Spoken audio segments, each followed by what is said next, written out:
गौरी पुत्र गणेश भगवान की जय। बोलिए छठी माता की जय। मित्रों, आज कार्तिक मास के शुक्ल पक्ष की षष्ठी तिथि है और आज ही छठ पर्व का सबसे मुख्य दिन माना जाता है। वैसे तो इस महापर्व की शुरुआत कार्तिक शुक्ल पक्ष की चतुर्थी तिथि से हो जाती है, लेकिन आज का दिन सबसे महत्वपूर्ण होता है। ये व्रत काफ़ी कठिन माना जाता है, जिसमें 36 घंटों तक निर्जला व्रत रखा जाता है और पानी में खड़े रहकर सूर्य देवता को अर्घ दिया जाता है। छठ व्रत पूजा के दौरान छठ पर्व की कथा को सुनना अत्यंत महत्वपूर्ण माना जाता है। बिना इसको सुने व्रत पूर्ण नहीं माना जाता है। तो आज मैं आपको सुना रहा हूँ छठ पर्व की बड़ी ही पौराणिक और दुर्लभ कथा। तो इन कथाओं को बड़ी श्रद्धा और प्रसन्न चित्त मन से पूरा अवश्य सुनिएगा। पौराणिक मान्यताओं के अनुसार छठ माता लोगों को समृद्धि, धन, बच्चे सभी कुछ का आशीर्वाद देती हैं। वह हमारी सभी इच्छाओं को पूरा करती हैं और अपने भक्तों को आशीर्वाद देती हैं। लोगों का बहुत दृढ़ विश्वास है, इसलिए हर साल वे इस अवसर को बहुत ईमानदारी से मनाते हैं।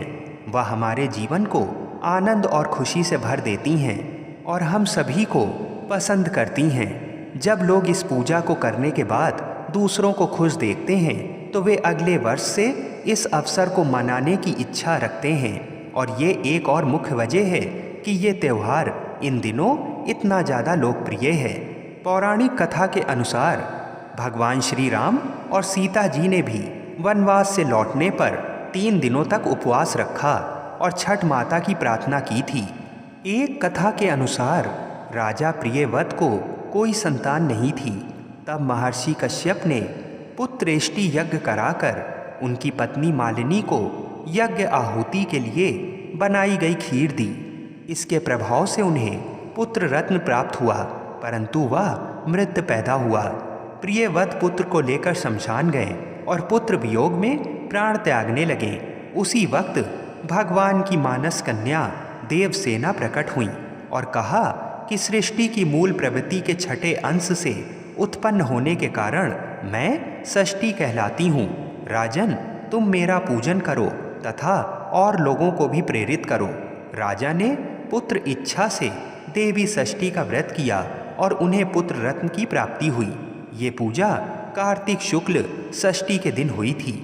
कार्तिक मास की अमावस्या को दिवाली मनाने के तुरंत बाद मनाए जाने वाले इस 4 दिवसीय व्रत की सबसे कठिन और महत्वपूर्ण रात्रि कार्तिक शुक्ल षष्ठी की होती है। इसी कारण इस व्रत का नाम करण छठ व्रत हो गया। छठ पर्व षष्ठी तिथि का अपभ्रंश है। सूर्य षष्ठी व्रत होने के कारण इसे छठ कहा गया है। इस व्रत को वर्ष में 2 बार मनाया जाता है, पहली बार चैत्र में और दूसरी बार कार्तिक में। चैत्र शुक्ल पक्ष षष्ठी पर मनाए जाने वाले छठ पर्व को चैती छठ व कार्तिक शुक्ल पक्ष षष्ठी पर मनाए जाने वाले पर्व को कार्तिकी छठ कहा जाता है। पारिवारिक सुख समृद्धि तथा मनोवांछित फल प्राप्ति के लिए ये पर्व मनाया जाता है। छठ पूजा में सूर्य देव की पूजा की जाती है। कुछ लोगों के मन में शंका होती है कि छठी माता और सूर्य देवता में क्या संबंध है, तथा इस दिन सूर्य देवता को अर्घ भी अवश्य दिया जाता है। सूर्य प्रत्यक्ष रूप से दिखाई देने वाले देवता हैं, जो पृथ्वी पर सभी प्राणियों के जीवन का आधार हैं। सूर्य देव के साथ साथ छठ पर छठी माता की पूजा का भी विधान है।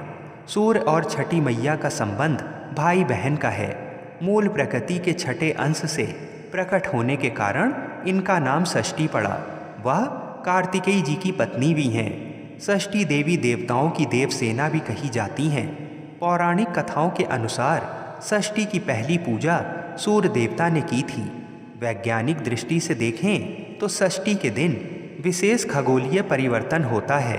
तब सूर्य की पराबैंगनी किरणें असामान्य रूप से एकत्र होती हैं और इनके कुछ प्रभाव से बचने के लिए सूर्य की उषा और प्रत्युषा के रहते जल में खड़े रहकर छठ व्रत किया जाता है। पौराणिक मान्यताओं के अनुसार छठी माता या षष्ठी माता संतानों की रक्षा करती हैं और उन्हें दीर्घायु प्रदान करती हैं। शास्त्रों में छठी देवी को ब्रह्मा जी की मानस पुत्री भी कहा गया है। पुराणों में इन्हें माँ कात्यायनी भी कहा जाता है, जिनकी पूजा नवरात्रि में छठी तिथि पर होती है। षष्ठी देवी को ही छठ मैया कहा जाता है। ये पर्व 4 दिनों तक चलता है। भाई दूज के तीसरे दिन से ये आरंभ होता है।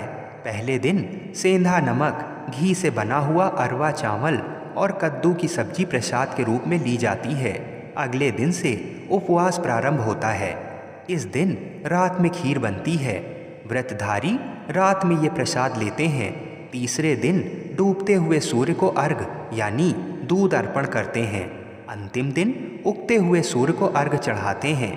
इस पूजा में पवित्रता का विशेष ध्यान रखा जाता है। लहसुन, प्याज ये सभी वर्जित होता है। जिन घरों में ये पूजा होती है वहाँ भक्ति गीत गाए जाते हैं। छठ का व्रत जो एक कठिन तपस्या की तरह है, ये प्राय महिलाओं द्वारा किया जाता है, किंतु कुछ पुरुष भी ये व्रत रखते हैं। व्रत करने वाली महिलाओं को परवैतिन भी कहा जाता है। 4 दिनों के इस व्रत में व्रती को लगातार उपवास करना होता है। भोजन के साथ ही सुखद सैया का भी त्याग किया जाता है। पर्व के दिन बनाए गए कमरे में व्रती फर्श पर एक कंबल या चादर के सहारे ही रात बिताता है। इस उत्सव में शामिल होने वाले लोग नए वस्त्र पहनते हैं, पर व्रती ऐसे कपड़े पहनते हैं जिनमें किसी प्रकार की सिलाई नहीं होती है। महिलाएं साड़ी और पुरुष धोती पहनकर छठ का पर्व करते हैं। शुरू करने के बाद छठ पर्व को सालों साल तब तक करना होता है जब तक कि अगली पीढ़ी की किसी विवाहित महिला को इसके लिए तैयार ना कर लिया जाए। ऐसी मान्यता है कि छठ पर्व पर व्रत करने वाली महिलाओं को पुत्र रत्न की प्राप्ति होती है।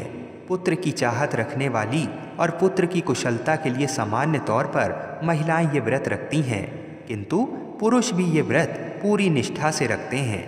आइए अब छठ पूजा की विधि को जान लेते हैं। छठ पूजा से पहले निम्न सामग्री जुटा लें और फिर सूर्य देव को विधि विधान से अर्घ दें।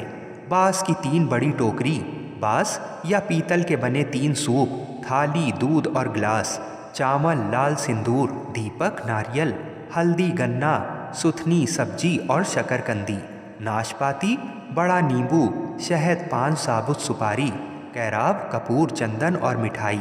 प्रसाद के रूप में ठेकुआ, मालपुआ, खीर पूड़ी, सूजी का हलवा, चावल के बने लड्डू लें। सूर्य को अर्घ देने की विधि: बांस की टोकरी में उपरोक्त सामग्री रखें। सूर्य को अर्घ देते समय सारा प्रसाद सूप में रखें और सूप में ही दीपक जलाएं। फिर नदी में उतरकर सूर्य देवता को अर्घ दें। पहले दिन कार्तिक शुक्ल चतुर्थी नहाए खाए के रूप में मनाया जाता है। सबसे पहले घर की सफाई कर उसे पवित्र बना लिया जाता है। इसके पश्चात छठ व्रती स्नान कर पवित्र तरीके से बने शुद्ध शाकाहारी भोजन ग्रहण कर व्रत की शुरुआत करते हैं। घर के सभी सदस्य व्रती के भोजन उपरांत ही भोजन ग्रहण करते हैं। भोजन के रूप में कद्दू, दाल और चावल ग्रहण किया जाता है। ये दाल चने की होती है। दूसरे दिन कार्तिक शुक्ल पंचमी को व्रतधारी दिन भर का उपवास रखने के बाद शाम को भोजन करते हैं। इसे खरना कहा जाता है।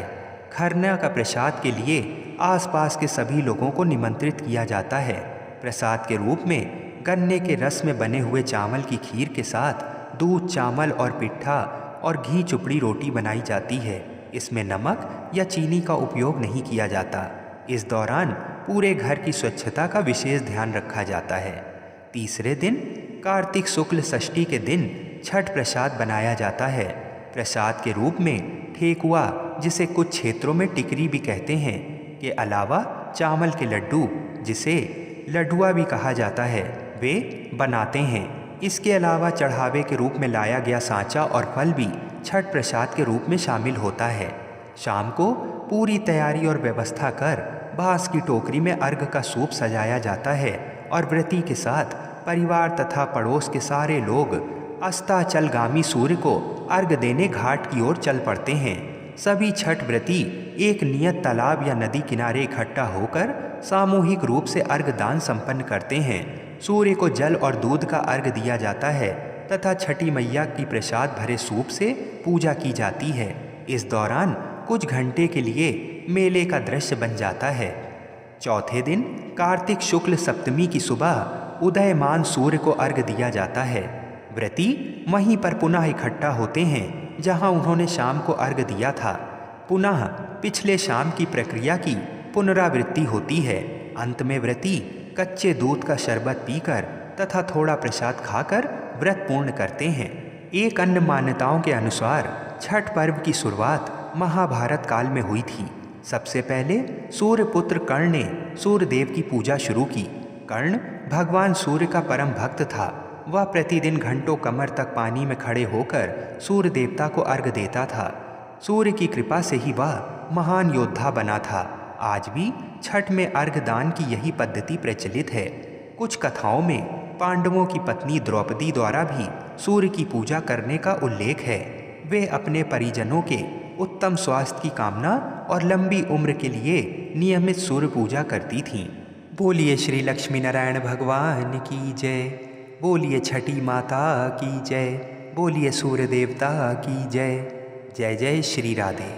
आइए अब उन कथाओं को भी सुनते हैं जिसमें बताया गया है कि छठ माता कौन है, इनका जन्म क्यों और कैसे हुआ। यदि पर्व छठ का है तो अर्घ सूर्य भगवान को क्यों देते हैं, ये सभी उत्तर आपको इन कथाओं में मिलेंगे। तो आप इन सभी बातों को बड़े ही ध्यान से सुनिए। कार्तिक मास की शुक्ल पक्ष की षष्ठी एवं सप्तमी तिथि को प्रकृति की देवी षष्ठी देवी अर्थात छठ मैया एवं प्रकृति के देवता श्री सूर्य भगवान की भक्ति, विश्वास और आस्था से पूजा की जाती है। प्रजापति ब्रह्मा जी ने प्रातःकाल के समय नदी के तट पर कार्तिक मास की शुक्ल पक्ष की षष्ठी तिथि को अपने मन से प्रकृति के छठे अंश से एक दिव्य कन्या को जन्म दिया, जिसका नाम मनसा देवी हुआ। और प्रकृति के छठे अंश से उत्पन्न होने के कारण इन्हीं मनसा देवी का नाम षष्ठी देवी अर्थात छठ मैया पड़ा। छठी मैया ने विधाता से अपने जन्म का उद्देश्य पूछा तो ब्रह्मा जी ने छठ मैया को वरदान दिया कि आप संसार के सभी बच्चों की सुरक्षा करें और जो भी माताएं आपकी पूजा करें उसके सुहाग, वंश परिवार, धन संपत्ति, आयु, आरोग्य और बच्चों की सुरक्षा करें। छठ मैया ने जब अपना निवास स्थान के बारे में पूछा तो विधाता ने कहा कि आपका जन्म नदी तट पर हुआ है और प्रकृति अर्थात श्री सूर्य भगवान के छठे अंश से, इसलिए आज से प्रत्येक महीने के शुक्ल पक्ष की षष्ठी तिथि को आपकी पूजा श्री सूर्य देव की किरण में और नदी, तालाब या स्वनिर्मित तट पर आपकी पूजा होगी। श्री सूर्य भगवान में आपका निवास होगा, इसलिए आपके नाम से आपकी पूजा श्री सूर्य भगवान को समर्पित अर्घ से होगी। इसलिए छठ माता की पूजा नदी, तालाब या किसी तट पर ही होती है और श्री सूर्य भगवान की किरणों में निवास करने के कारण छठ माता का अर्घ श्री सूर्य भगवान को दिया जाता है और वहीं से छठ मैया पूजा स्वीकार कर छठ व्रतियों को अखंड सुहाग, धन संपत्ति, आयु, आरोग्य और बच्चों के सुखपूर्वक दीर्घ जीवन का आशीर्वाद देती हैं। चूँकि छठ मैया का जन्म कार्तिक मास की शुक्ल पक्ष की षष्ठी तिथि को हुआ था, इसलिए कार्तिक मास के शुक्ल पक्ष की षष्ठी और सप्तमी तिथि को इनकी पूजा की जाती है। छठ माता का जन्म माता पार्वती के विशेष आग्रह पर विधाता के मन से हुआ था। उस समय देवताओं को पराजित कर स्वर्ग पर अधिकार करने वाले महान राक्षस वृत्रासुर का युद्ध संसार के सबसे नन्हे सेनापति पार्वती पुत्र श्री कार्तिक भगवान के साथ हो रहा था।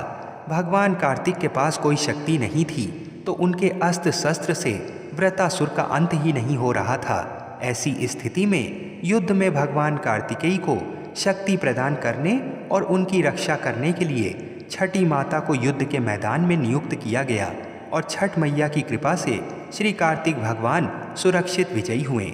उस महान काम के बाद छठ माता को सभी देवी देवताओं और श्री ब्रह्मा विष्णु महेश ने आशीर्वाद दिया कि आज के बाद कार्तिक मास शुक्ल पक्ष की षष्ठी और सप्तमी तिथि को जो भी नर नारी आपकी पूजा आराधना करेगा उसे सपरिवार सुख समृद्धि, आयु, आरोग्य और बच्चों के सुखपूर्वक दीर्घ जीवन की प्राप्ति होगी। छठ पूजा करने से आयु, आरोग्य और बच्चों के सुखपूर्वक दीर्घायु होने के साथ ही सुखद दाम्पत्य जीवन और चर्म रोग, उच्च रक्तचाप, दमा आदि शारीरिक एवं मानसिक रोगों पर नियंत्रण होता है। छठ पूजा से शारीरिक, मानसिक एवं आध्यात्मिक ऊर्जा मिलती है, क्योंकि ये पर्व प्रकृति की देवी छठ माता एवं प्रकृति के स्वामी भुवन भास्कर श्री सूर्य देव की पूजा आराधना का महान पर्व है। जन्मपत्री में जिनके सूर्य कमजोर होने से हर प्रकार के प्रयासों के बावजूद सफलता नहीं मिलती और वो शारीरिक, मानसिक और आर्थिक रूप से संकट में हैं, तो छठ पूजा अवश्य करें। ये एक ऐसा पर्व है जिसमें अपने मन आत्मा की पवित्रता के साथ साथ नदी, तालाब, सड़क, गली, चौराहे, घर, दरवाजा आदि सबकी सफाई होती है। सभी छठ व्रतधारियों से निवेदन है कि आप अपने बच्चों के सुखपूर्वक दीर्घायु होने के आशीर्वाद के साथ ही अपने बच्चों में नारी सुरक्षा की भावना के लिए भी प्रार्थना अवश्य करें। छठ पूजा में जात पात, छुआछूत, सांप्रदायिक भेदभाव का नामो निशान नहीं रहता। आज के दिन सूर्य देवता की कथा को भी अवश्य सुनना चाहिए। मार्कंडेय पुराण के अनुसार पहले ये संपूर्ण जगत प्रकाश रहित था। उस समय कमल योनि ब्रह्मा जी प्रकट हुए। उनके मुख से प्रथम शब्द ओम निकला, जो सूर्य का तेज रूपी सूक्ष्म रूप था। तत्पश्चात ब्रह्मा जी के 4 मुखों से 4 वेद प्रकट हुए, जो ओम के तेज में एकाकार हो गए। ये वैदिक तेज ही आदित्य है, जो विश्व का अविनाशी कारण है। ये वेद स्वरूप सूर्य ही सृष्टि की उत्पत्ति, पालन व संहार के कारण है। ब्रह्मा जी की प्रार्थना पर सूर्य ने अपने महातेज को समेटकर स्वल्प तेज को ही धारण किया। सृष्टि रचना के समय ब्रह्मा जी के पुत्र मरीच हुए, जिनके पुत्र ऋषि कश्यप का विवाह अदिति से हुआ। अदिति ने घोर तप द्वारा भगवान सूर्य को प्रसन्न किया, जिन्होंने उसकी इच्छा पूर्ति के लिए सुषुम्ना नाम की किरण से उसके गर्भ में प्रवेश किया। गर्भावस्था में भी अदिति चंद्रायण जैसे कठिन व्रतों का पालन करती थीं। ऋषिराज कश्यप ने क्रोधित होकर अदिति से कहा, तुम इस तरह उपवास रखकर गर्भस्थ शिशु को क्यों मारना चाहती हो? ये सुनकर देवी अदिति ने गर्भ के बालक को उदर से बाहर कर दिया, जो अपने अत्यंत दिव्य तेज से प्रज्वलित हो रहा था। भगवान सूर्य शिशु रूप में उस गर्भ से प्रकट हुए। अदिति को मारीचम अंडम कहा जाने के कारण ये बालक मारतंड नाम से प्रसिद्ध हुआ। ब्रह्म पुराण में अदिति के गर्भ से जन्मे सूर्य के अंश को विवस्वान कहा गया है। आइए अब मनोकामनाओं की पूर्ति करने वाली बड़ी ही सुंदर कथा को सुनते हैं। किसी गांव में हरिदास जी नाम के एक बहुत बड़े ठाकुर जी के भक्त रहते थे। वो दिन रात ठाकुर जी की सेवा में लगे रहते थे, लेकिन उनकी एक ही परेशानी थी कि वह विवाह नहीं कर रहे थे। इससे उनके चाहने वाले और रिश्तेदार बहुत ही परेशान थे। वह पूछते कि हरिदास, तुम विवाह कब करोगे? तो हरिदास जी की एक ही शर्त थी कि वह किसी ऐसी कन्या से विवाह करेंगे जो खुद भी ठाकुर जी की बहुत बड़ी भक्त हो।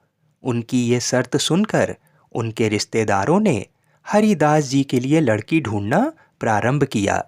फिर कुछ दिन बाद ठाकुर जी की कृपा से उनके रिश्तेदार ने हरिदास जी के लिए रिश्ता ढूंढ लिया और हरिदास जी को बताया कि मैंने तुम्हारे लिए कन्या ढूंढ ली है, किंतु उस कन्या की भी एक शर्त है।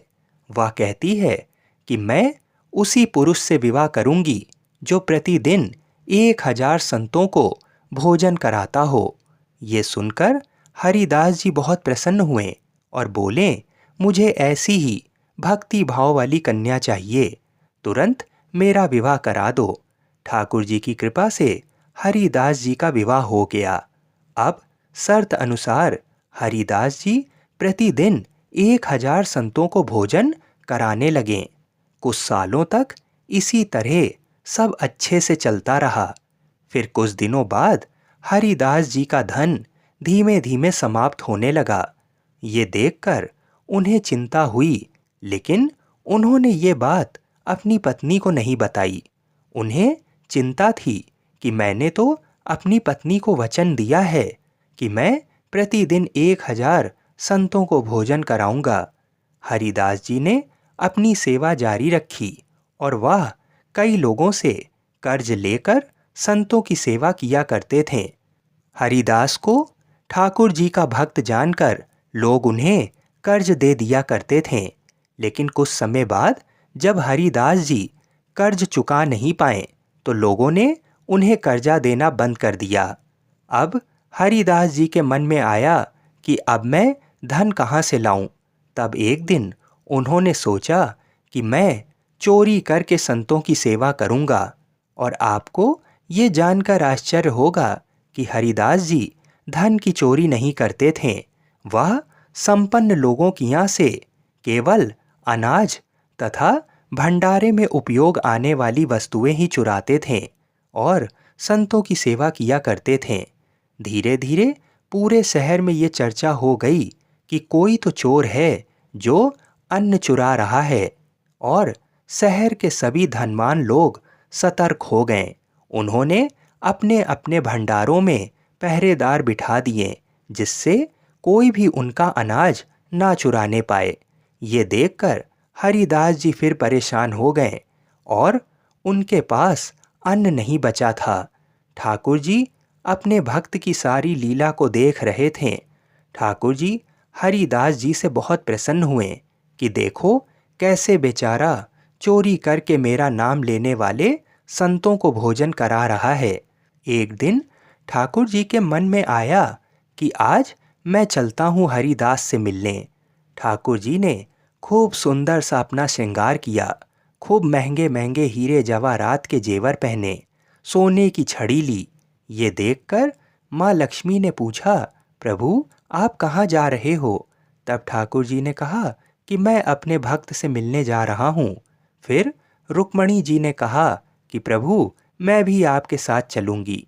रुक्मणी जी ने भी खूब सारे गहने जेवर पहने, श्रृंगार करके ठाकुर जी के साथ चलने का निर्णय लिया। उधर हरिदास जी सोच रहे थे, अब तो किसी भी तरह से किसी का अन्न नहीं चुरा सकता।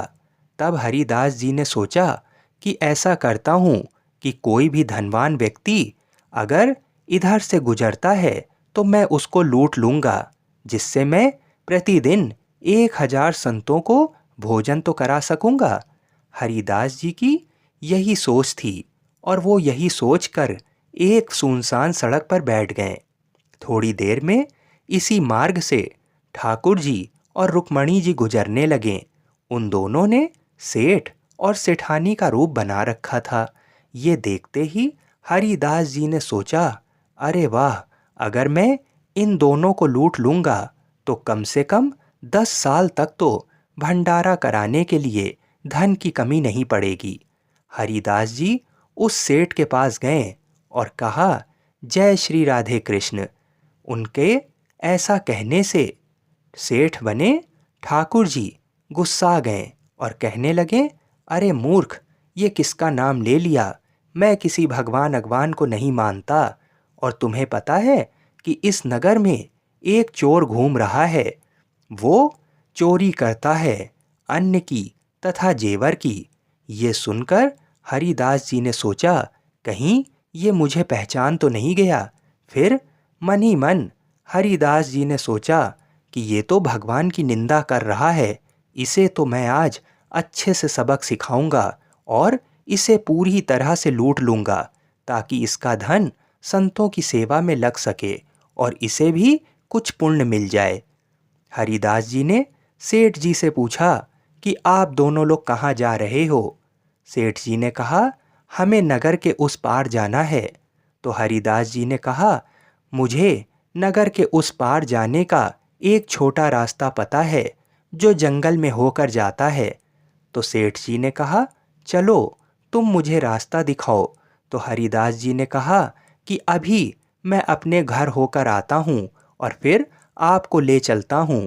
सेठ जी ने कुछ सोने की मोहरें दीं तो हरिदास ने खुशी खुशी रख ली।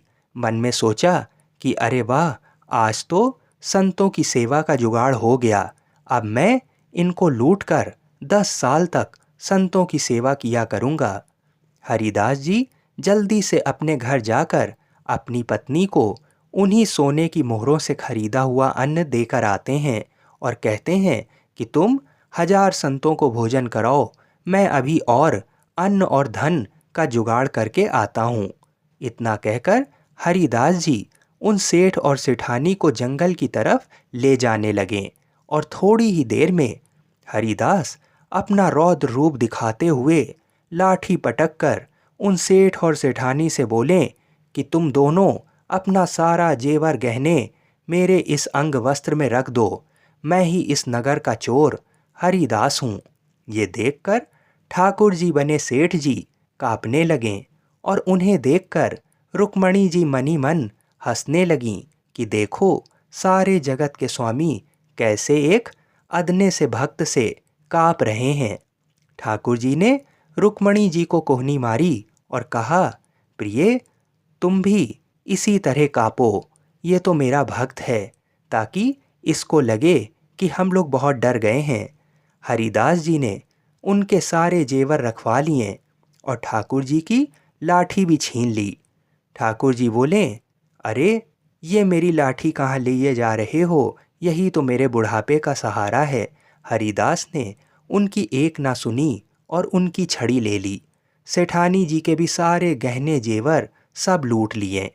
अंत में सेठ जी की उंगली में एक अंगूठी बच गई थी, तो हरिदास ने कहा कि ये भी उतार दो। तो सेठ ने कहा, ये अंगूठी मुझसे नहीं उतर रही है, मैंने बहुत प्रयास किया। हरिदास जी कहने लगे, सेठ तुम भगवान की बहुत निंदा करते हो, इसलिए चाहे मुझे तुम्हारी उंगली ही काटनी पड़े, मैं ये अंगूठी तो लेकर रहूँगा। जैसे ही हरिदास सेठ जी की उंगली काटने चला, वैसे ही ठाकुर जी बने सेठ अपने असली रूप में प्रकट हो गए। स्वयं द्वारिकाधीश जी वहाँ खड़े हो गए और सेठानी जी रुक्मणी जी का रूप में प्रकट हो गईं। ये देखकर हरिदास अचंभित हो गया और कहने लगा, अरे प्रभु, मैं तो महापापी हूँ जो अपने स्वामी को नहीं पहचान सका। मुझे कठोर से कठोर दंड दीजिए, और अपना सर जमीन पर पटकने लगा। ये देखकर ठाकुर जी ने कहा, अरे तू तो मेरा प्रिय भक्त है, तू इन चोरी के पैसों से मेरे संतों को भोजन कराता था, इसलिए तू पापी नहीं है। ठाकुर जी कहते हैं कि संत सेवा में जिसका धन लगता है उसको ही पुण्य मिलता है। तुमने तो उन धनवान लोगों का अन्न और धन चुराया है जो कभी भी भगवान की भक्ति नहीं करते थे, इसलिए उनके धन और अन्न को चुराकर जो तुमने संत सेवा की है, उससे उन लोगों को भी बहुत पुण्य मिला है, और उनको ये पुण्य दिलवाने में तुम्हारा ही योगदान है। इसलिए मैं तुमसे बहुत प्रसन्न हूँ। तुम्हारी इसी भक्ति भाव को देखकर ही मैं और रुक्मणी जी ने सेठ सेठानी का रूप धरा, और तुम क्या सोचते हो कि इन जेवरों को चुराकर 10 साल ही संत सेवा कर पाओगे? मैं तुम्हें इतना धन और गहने दे रहा हूँ, जिससे जब तक तुम्हारा जीवन रहेगा तब तक तुम प्रतिदिन 1000 संतों को भोजन करा सकोगे। ये सुनकर हरिदास की आंखों में आंसू आ गए और कहने लगा, प्रभु आप कितने दयालु हैं। फिर ठाकुर जी बोले, अब मैं चलता हूँ। ये सुनकर हरिदास बोला, प्रभु मैं एक बात आपसे कहना चाहता हूँ कि प्रतिदिन 1000 संतों को भोजन कराने की शर्त मेरी पत्नी ने रखी थी, इसलिए वह भी इस पुण्य की असली भागीदार है। इसलिए कृपा करके आप और माता मेरी पत्नी को दर्शन अवश्य दीजिए। ठाकुर जी हरिदास जी की बात मान गए और वह छोटे से बालक और रुक्मणी जी छोटी सी कन्या का रूप धर लेते हैं और हरिदास जी की गोद में बैठकर उसके घर जाते हैं। हरिदास तब प्रसन्नता से कहता है, देखो कौन आया है। हरिदास की पत्नी कहती है, अरे इतने सुंदर बालक और कन्या तुम्हें कहाँ मिल गए? तब हरिदास ने कहा, ये स्वयं जगन्नाथ जी श्री द्वारिकाधीश जी हैं और माँ स्वयं रुक्मणी जी। ऐसा कहते ही ठाकुर जी अपने असली रूप में आ गए और रुक्मणी माता भी अपने रूप में आ गईं। उन पति पत्नी को दर्शन दे दिया, जिससे उनका जीवन धन हो गया और ठाकुर जी और माता अंतर्ध्यान हो गए। भगवान कहते हैं, आज के कलयुग में सुलक्षणा पत्नी मिलना भी बहुत भाग्य की बात है। जैसे हरिदास की पत्नी के संकल्प ने हरिदास और उसकी पत्नी को ठाकुर जी और रुक्मणी माता के दर्शन करा दिए, ऐसे ही सभी पति पत्नी को भगवत प्राप्ति की ओर अग्रसर होना चाहिए। बोलिए श्री लक्ष्मी नारायण भगवान जी की जय। बोलिए श्री राधा कृष्ण भगवान की जय। बोलिए श्री तुलसी शालीग्राम जी की जय। और कमेंट में जय श्री राधा कृष्ण अवश्य लिखिएगा। एक समय की बात है, ऋषि दुर्वासा जी बरसाने गए हुए थे। उस समय श्री राधा जी अपनी सहेलियों के साथ खेल रही थीं। राधा जी और उनकी सखियां छोटे छोटे बर्तन बनाकर उसमें झूठ मूठ का भोजन बनाकर भगवान जी को भोग लगा रही थीं। श्री राधा रानी और उनकी सहेलियां ये सब कर ही रही थीं कि अचानक से ऋषि दुर्वासा वहां आ पहुँचे। ऋषि दुर्वासा को देख श्री राधा जी और उनकी सहेलियां ऋषि के सम्मान में उठ खड़ी हुईं और उनको सादर प्रणाम किया और बड़े ही सरल भाव से उनका स्वागत करते हुए उनको बैठने को कहा। ऋषि दुर्वासा भोली भाली और छोटी कन्याओं के इस सरल व्यवहार को देखकर अति प्रसन्न हुए और उन कन्याओं द्वारा बिछाए गए आसन पर जाकर बैठ गए। जिन दुर्वासा ऋषि की सेवा में कोई त्रुटि ना हो जाए, इस डर से त्रिलोकी हमेशा डरती रहती थीं। उन्हीं दुर्वासा ऋषि की सेवा भाव श्री राधा जी और उनकी सखियां बड़े सरलता और प्रेम भाव से कर रही थीं और ऋषि दुर्वासा उन्हें देखकर सिर्फ मंद मंद मुस्कुरा रहे थे। फिर राधा जी की सखियां कहती हैं कि हे ऋषि देव, क्या आपको ज्ञात है कि मेरी राधा रानी बहुत ही स्वादिष्ट लड्डू बनाती हैं और उन्हीं लड्डू से हमने भगवान का भोग लगाया है और अभी आपको भी प्रसाद के रूप में वितरित करेंगे। उसके बाद राधा जी की सखियां जाकर राधा जी के हाथों से बने हुए लड्डू का प्रसाद तो लाती हैं। ये देखकर ऋषि दुर्वासा उनके भोलेपन से बहुत ही अभिभूत हो जाते हैं और हंसने लगते हैं और हंसकर बोलते हैं कि हे प्यारी देवियों, अब क्या मैं ये प्रसाद ग्रहण कर लूं? और पूछते हैं कि क्या ये प्रसाद आपने बनाया है? ऋषि दुर्वासा के इस प्रश्न पर सारी सखियां एक साथ ही और एक स्वर में ही कहती हैं कि जी हाँ ऋषि देव, ये हमारी प्यारी श्री राधा जी ने ही बनाई हैं और हमारा दावा है कि आज तक आपने ऐसा लड्डू नहीं खाया होगा। उसके बाद ऋषि दुर्वासा जैसे ही उस झूठ के बने लड्डू को प्रसन्नतापूर्वक अपने मुख में डालते हैं, वैसे ही ऋषि पूरी तरह से आश्चर्यचकित रह जाते हैं। परंतु वह लड्डू व्रज की मिट्टी का बना हुआ था, क्योंकि एक तो उस लड्डू में ब्रज की मिट्टी का स्वाद था और ऊपर से उसको स्वयं श्री राधा रानी ने अपने हाथों से बनाया था। इससे ज़्यादा और क्या ही हो सकता है। अमृत को भी फीका कर दे, ऐसा था स्वाद उस लड्डू का। वो लड्डू खाकर ऋषि दुर्वासा की आंखों में खुशी के आंसू भर आए और उसके बाद अत्यंत प्रसन्न होकर श्री राधा जी को अपने पास बुलाते हैं और बड़े ही प्रेम से उनके सिर पर अपना हाथ फेरते हुए और आशीर्वाद देते हुए कहा कि बेटी राधा, आज से तुम अमृत हस्ता हुई, मतलब अमृत बनाने वाले हाथ। जो भी तुम्हारे हाथ से बना हुआ भोजन या कोई भी पकवान खाएगा, वह दीर्घायु वाला और हमेशा विजयी होगा। ऋषि दुर्वासा जी धन्य हैं, जिनके आशीर्वाद ने श्री कृष्ण और राधा रानी की अत्यंत मनमोहक लीला के लिए एक मार्ग दिखाया। इसीलिए जिस स्थान पर भगवान श्री कृष्ण जी का भोग तैयार होता है, उसे श्री राधा जी की रसोई कहा जाता है। इसी कारण से भगवान श्री कृष्ण जी बिना राधा रानी के कोई भी भोग ग्रहण नहीं करते हैं। भगवान श्री कृष्ण जी के लिए जो भी भोग बनता है, वो स्वयं श्री राधा रानी ही बनाती हैं। बिना उनकी आज्ञा के कोई भी भोग भगवान श्री कृष्ण जी तक नहीं पहुंचता है। बोलिए श्री राधा रानी की जय। बोलिए श्री बरसाने वाली की जय।